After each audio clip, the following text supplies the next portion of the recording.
Well, it's an important interview that we couldn't finish on Friday, but history may have already happened, but experts believe our thinking about it should continue to evolve. Education Minister Angie Motshekga this week revealed that South Africa's history curriculum is being overhauled. A 2018 report commissioned by the government found only sanitised history was being taught in our classrooms. And even though it does appear in the current curriculum, primary schools avoid teaching South African history, particularly when it comes to apartheid and liberation. What should we be teaching and how? Let's ask local historian Zikhona Valela. Thank you so much, Zikhona, for joining us again.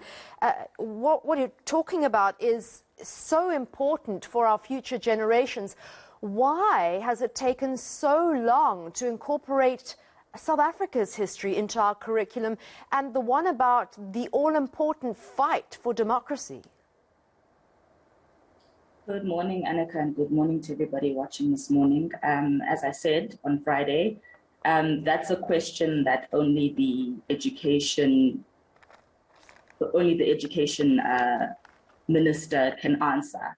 I think there is also just a culture of underutilizing historians and archaeologists who can assist in trying to shape, together with educators and education experts, a history curriculum that will translate and land well to learners of all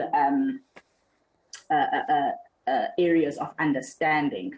And I think also, you know, there's only so much that a classroom can do. I think it's important, as we have this conversation around history, around the history curriculum, to understand that a class is 30 to 45 minutes. So there's only so much that one can learn. There needs to be work and collaboration done across every area of our society. There needs to be partnering with the broadcasters and streaming services to kind of teach the history that will also complement not only the classroom, but also educate us all, because we cannot make the assumption that it is only young people that do not know their history. There's a lot of things that even people older than me don't know. So I think there needs to be, if we're serious about telling the story of this country and the story of our journey to democracy and our continued journey to kind of affirm what was fought for and what was sacrificed, there needs to be education across all mediums, and not just the classroom. It's bizarre that our primary school kids would know who Napoleon was, but they wouldn't know who Walter Sisulu or Oliver Tambo was. The one problem, I suppose, with recording history is, how do you make it objective? Can it ever be objective and of record? Well, I don't think it can really be objective. I think we all are going to approach our history from a certain agenda.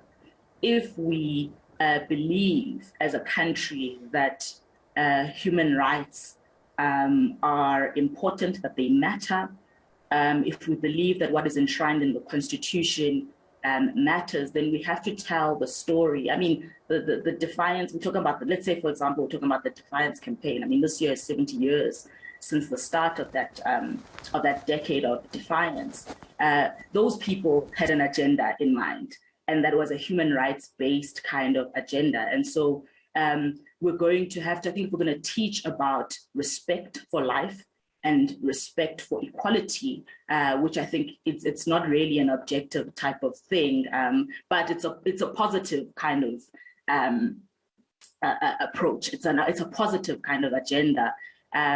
You know, then I think that kind of slides. I think we can allow that kind of approach to happen. I think when agendas become negative is when we try to sanitize, you know, certain figures of our history, you know, when we start to say things like, I mean, in the recent years, there's been conversations about apartheid not necessarily being a human rights crime. That is an agenda that is negative and one that should be rejected.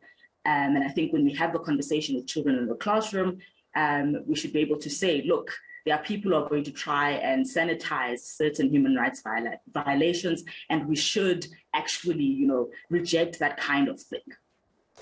Last question, Zikhona. I mean, Jewish kids are taught pretty early on about the Holocaust and never forgetting. Do you think that there may be many parents in South Africa that feel that primary school children are just too young to be subjected to the horror and brutality of our past, or is it integral to making sure that those are not repeated?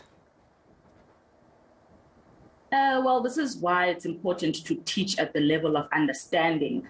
To approach. I mean, you're not going to teach history to a child in grade 4 in the same way that you teach history to a master's candidate.